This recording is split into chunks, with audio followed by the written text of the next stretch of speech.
sholat, menggantikan sholat ya, atau fidyah yang dilakukan di masyarakat Aceh sekarang. Ya, di masyarakat Aceh sekarang kebanyakannya kalau udah tinggal sholat sakit misalnya sebulan, nah itu setelah sakit meninggal, maka pihak pihak keluarga itu membayar kifarat sholat, namanya tulak breh. Jadi ditolak sekali sana, ditolak sekali segini ya. Ini apakah ada dalam syariat ini? Jadi kadang-kadang sampai 30 sak beras. Jadi berat sekali ya. Kalau meninggal berat sekali. Udah buat acara 7 hari, ditambah lagi nanti bayar apa namanya apa beras tadi ya sama 30 sak dan sebagainya, mungkin lebih ya. Bahkan nanti ada sewa orang untuk baca Quran selama 7 hari di kuburan. Nah, ini semua menguras uang yang sangat banyak pada ahli mayat. Dan ini semua tidak ada sandaran hukumnya dari mazhab sendiri.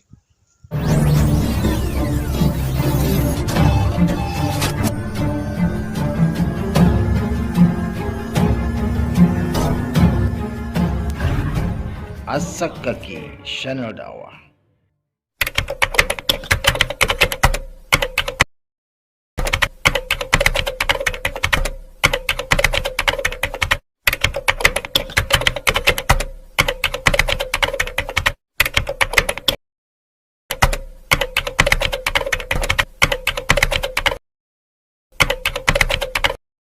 Bismillahirrahmanirrahim. Assalamualaikum warahmatullahi wabarakatuh. Alhamdulillah nahmaduhu wa nasta'inu wa nastaghfiruh wa na'udzu billahi min syururi anfusina wa min sayyiati a'malina. May yahdihillahu fala mudhillalah wa may yudhlil fala hadiyalah. Wa asyhadu an la ilaha illallah wa asyhadu anna Muhammadan abduhu wa rasuluh. Allahumma shalli ala Muhammad wa ala ali Muhammad kama shallaita ala Ibrahim wa ala ali Ibrahim innaka Hamidum Majid.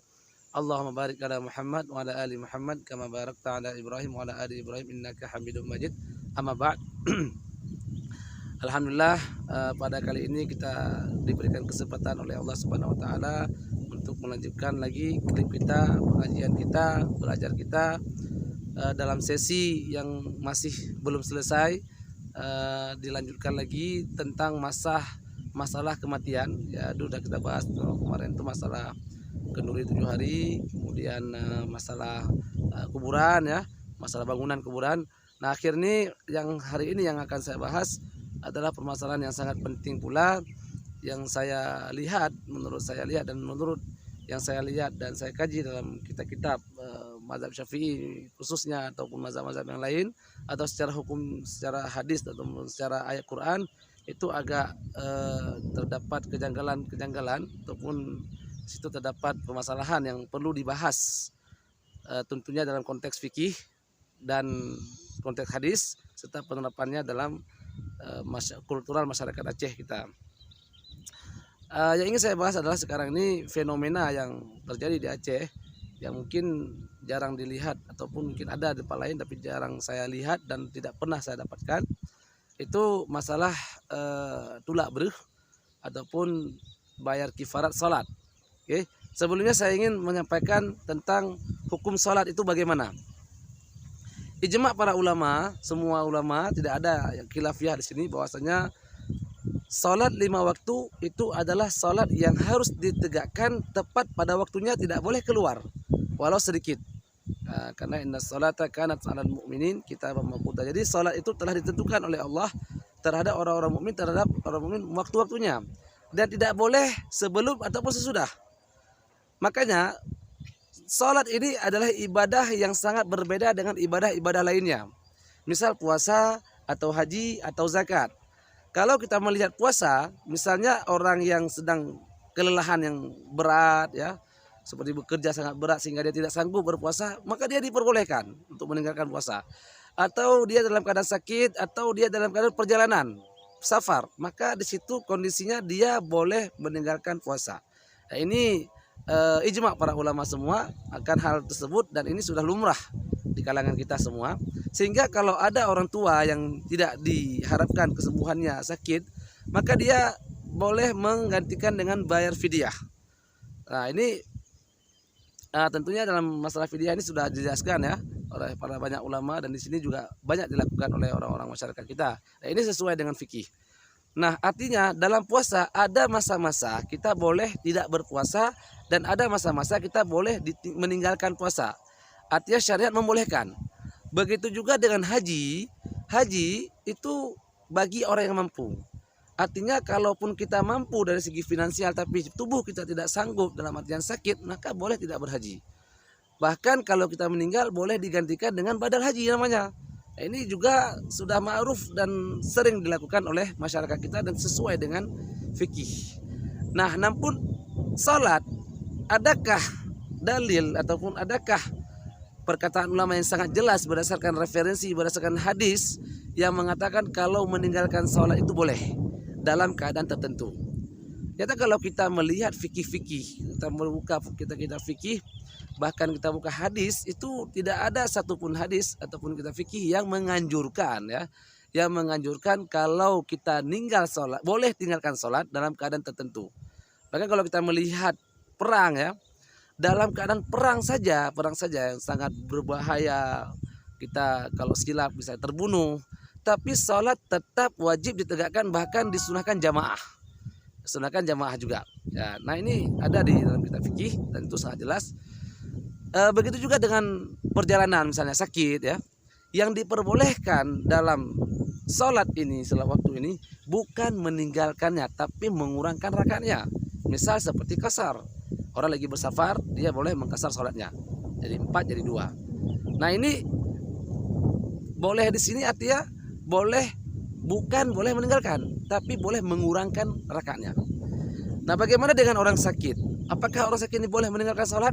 Tentu tidak boleh. Ini juga berlaku dalam masyarakat kita, kesalahan yang sangat fatal di sini. Ketika mereka sholat, mereka ketika mereka sakit, mereka meninggalkan sholat. Nah ini haram hukumnya, tidak boleh. Meskipun dalam keadaan sholat, meskipun dalam keadaan sakit, maka sholat pun wajib ditegakkan dan tidak boleh digantikan dengan lain. Walaupun dia bernajis. Fattaqullaha mastata'tum, bertakwalah kepada Allah sesuai dengan kemampuan kamu. Dalam artian kalau kamu sakit, bernajis misalnya, tidak memungkinkan untuk membersihkan, boleh salat seperti itu. Karena yang diwajibkan itu salat tepat pada waktunya. Tidak boleh kita, saya besok aja salat lah, harus sembuh lah. Enggak boleh begitu. Jadi Rasulullah SAW mengatakan ketika ada sahabat yang kena penyakit bawasir bawasir itu penyakit semacam turun perut lah Jadi itu berat salat itu Maka beliau bilang sholli qa'iman. Boleh kamu tetap. Nabi ketika sahabat itu mengatakan saya kena penyakit bawasir, bukan Rasulullah bilang udah kamu boleh qada salat, bukan. Tapi solusi dari Nabi adalah sholli qa'iman. Salatlah dalam keadaan berdiri. Fa illam tastati fa qa'idan. Kalau nggak bisa berdiri duduk. Fa illam tastati fa ala jambin. Kalau tidak bisa juga maka duduk berbaring, kemudian isyarah dan sebagainya. Nah ini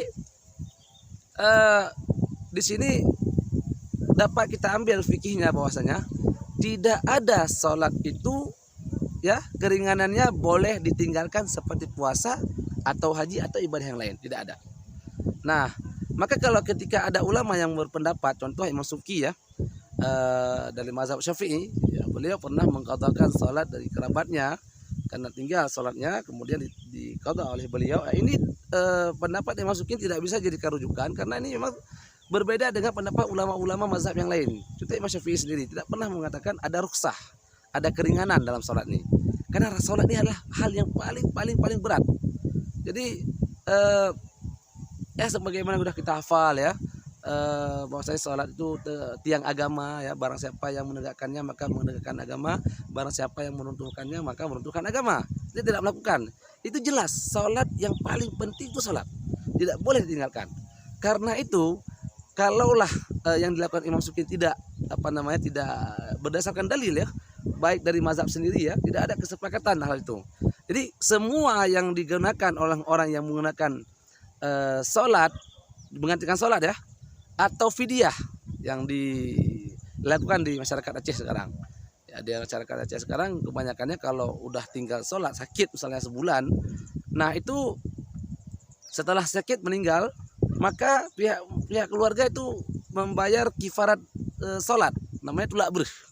Jadi ditolak sekali sana, ditolak sekali segini Ini apakah ada dalam syariat ini? Jadi kadang-kadang sampai 30 sak beras. Jadi berat sekali ya. Kalau meninggal berat sekali. Udah buat acara 7 hari, ditambah lagi nanti bayar apa namanya apa beras tadi ya sama 30 sak dan sebagainya, mungkin lebih ya. Bahkan nanti ada sewa orang untuk baca Quran selama 7 hari di kuburan. Nah, ini semua menguras uang yang sangat banyak pada ahli mayat. Dan ini semua tidak ada sandaran hukumnya dari mazhab sendiri. Ini yang saya tekankan ya.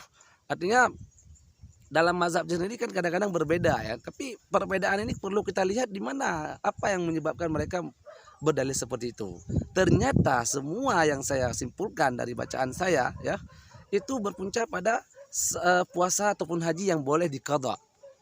Nah, dikiaskan ke situ. Ini kias malfarik namanya. Tidak boleh dikiaskan hukum salat kepada hukum puasa atau hukum haji. Karena memang berbeda hukumnya. Salat seperti saya bilang tadi tidak boleh ditinggalkan meski dalam keadaan apapun juga. Berbeda dengan puasa, ada kondisi-kondisi yang boleh ditinggalkan. Jadi praktek ini sebenarnya sudah sangat lama dan semakin banyak yang mempraktekkan hal tersebut. Tapi saya inginkan kita inginkan kita beribadah itu harus sesuai dengan panduan. Katakan kalau kita mazhab Syafi'i, ya panduan Syafi'i. Nah, dalam panduan Syafi'i pun ada khilafiyah. Tidak bisa kita hanya sekedar ulama, ada ulama yang bilang kita lakukan saja. Karena itu sesuai dengan pendapat kita atau sesuai dengan adat kita. Sedangkan ulama lain melarang dalam mazhab sendiri. Nah, ini adakah satu ijma ataupun keputusan yang kita bilang yang bagus dan sesuai dengan dalil yang memutuskan dan mengatakan hal tersebut. Contohnya sekarang seperti tulak ber ini yang berlaku dalam masyarakat kita ini. Karena itu saya sarankan kepada masyarakat Aceh ataupun semua orang ya Indonesia dan sebagainya yang mendengar klip ini ya. Kalau ada keluarga yang sakit, apapun sakitnya, tetap sholat wajib ditegakkan pada waktunya. Tidak ada istilahnya, alah nanti bayar aja lah, nggak ada. Tidak ada, nanti aja atau nanti saya udah jangan kamu beribadah karena atau bapak atau siapa ya, karena kamu lagi sakit nanti aja qadha. Nggak boleh seperti itu. Itu meringankan sholat. Sholat adalah pertama sekali yang akan dihisab oleh Allah Ta'ala. Maka jangan sampai kita melalaikan sholat ini hanya karena ada pendapat ini tidak bisa dipertanggungjawabkan secara ilmiah, baik secara mazhab apalagi secara hadis. Karena itu apa yang harus kita lakukan? Yang kita lakukan sekarang adalah tetap berpegang kepada sunnah, karena intinya para mazhab ini kalau kita katakan ya, apakah Syafi'i, apakah Hambali, mereka Hanafi, mereka tidak sedang membuat hukum sendiri. Tapi mereka sedang mempelajari hadis-hadis Nabi yang mereka turunkan, kemudian mereka jelaskan. Artinya ketika ada pendapat mazhab yang tidak sama dengan hadis, artinya dengan pikiran beliau, itu tidak bisa diterima. Bahkan dalam mazhab sendiri, saya berani ya mengatakan pada siapapun ya, kalau apakah ada dalam mazhab yang memutuskan secara konkret tentang disunahkan ataupun dianjurkan kalau meninggal bayar itu, atau kita bilang secara kalau orang sebagian bilang kan mereka melakukan bayar ini hanya sekedar untuk usaha saja. Ini tidak boleh begini, karena ibadah ini dalam kaidah usul fiqh yang dikatakan al aslu fil ibadah at-tahrim, asal ibadah adalah haram. Tidak boleh kita buat ibadah baru kecuali dengan ada dalil. Nah, ini kayak kalau kita lihat kitab al-um misalnya ya, silakan yang ada kitab al-um ya, silakan dipelajari dan dilihat secara cermat. Imam Syafi'i itu dalam berkata itu setiap yang ia katakan ini sampaikan, dia menyertakan hadis, kemudian dari hadis itu dia buat secara fikihnya, itu turunannya dia buat. Nah, ini makanya Imam Syafi'i adalah imam yang sangat hati-hati dalam menentukan hukum, terutama kalau itu berdasarkan hadis ataupun Al-Quran. Kalau itu memang hadis, maka masyhur kata beliau ya, idza sahal hadis bahwa mazhabi, kalau itu hadis yang benar maka itu adalah mazhabku. Karena itu pekerjaan ini, ibadah ini yaitu seperti tulak ber ya, saya mengajak pada semua elemen-elemen masyarakat ataupun dukun-dukun atau abu dan sebagainya kalau memang ada dalil konkret tentang tulak berh ini, baik dari kitab atau dari hadis atau dari kata ulama yang konkret, ya, maka silakan datangkan, dijelaskan. Tapi kalau tidak ada, hanya mereka-reka, hanya berfatwa ataupun berdalil tanpa disertakan dengan referensi dan sunnah ataupun kata-kata ulama yang bisa dipertanggungjawabkan, maka berhentilah untuk melakukan hal tersebut, karena kita semua fatwa kita, apa yang kita lakukan, apa yang kita ucapkan diikuti masyarakat, ini akan menjadi ilmu dan akan menjadi dosa atau menjadi pahala bagi kita sendiri ketika kita memfatwakan ataupun memutuskan suatu hukum yang salah dan kita tahu itu salah. Ini saya mengajak pada semua, marilah kita buka kembali kitab, ya. Boleh kita duduk bersama, boleh kita diskusi bersama dan mempertanggungjawabkan isi kitab tersebut, isi hadis tersebut. Kemudian kita ajukan ke masyarakat, kita benarkan ke masyarakat supaya kita apapun ibadah yang kita lakukan itu bernilai pahala karena punya sumber dan dalil yang akurat dari hadis Nabi dan dari Al-Quran Karim. Ini saja dari saya, ya, dalam pembahasan ini. InsyaAllah saya ingatkan kembali, tidak ingin untuk mendeskripsikan siapapun, tidak ingin hanya meremehkan siapapun, tapi murni untuk mendapatkan keridhaan Allah Ta'ala dan ingin supaya ibadah masyarakat kita ini terarah dan sesuai dengan apa yang diinginkan oleh Nabi Muhammad SAW serta pemuka mazhab sendiri, yaitu Imam Asy-Syafi'i rahimahullah. Saja dari saya, wabillahi taufik wa hidayah. Assalamualaikum warahmatullahi wabarakatuh.